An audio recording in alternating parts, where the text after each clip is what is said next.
might want a more customised table of contents for your ebook that doesn't have only the elements with page breaks before them. Can you do that in Scrivener 3 for Windows? Well, yes you can, but not everything will work exactly the same way as it does for an auto-generated table of contents.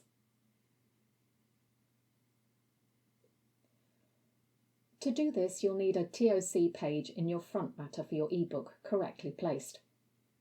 Yes, you can use this to make the TOC come after the copyright page.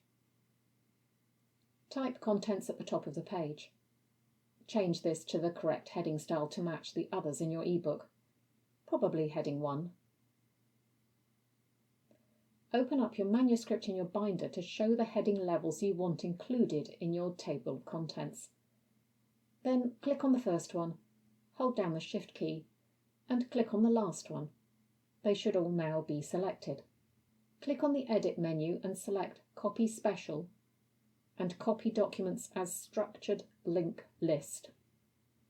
Go back to the Contents page and click on it, and paste this under the title.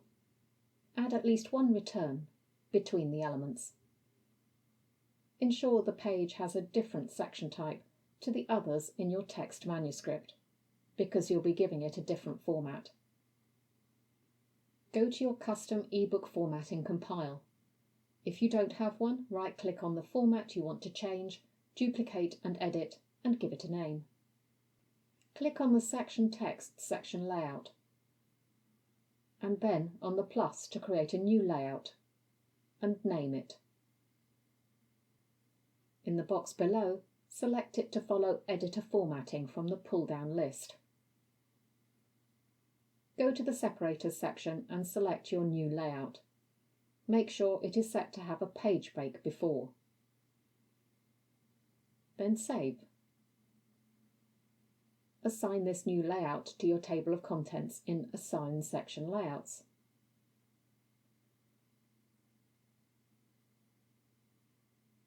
Under the TOC settings, make sure the title is set to Contents, it should be, then deselect Generate HTML Table of Contents.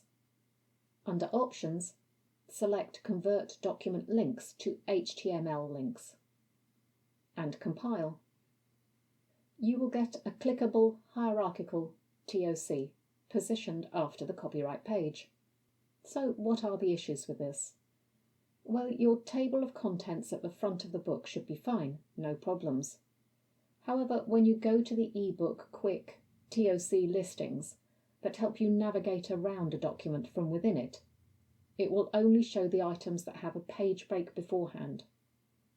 So you can go back to the main contents page to get all the subsections, but you can't do that from the navigation list. This may not be a problem for you at all, but it is something to bear in mind. Next time we'll be talking about how removing hyperlinks might not be the best idea.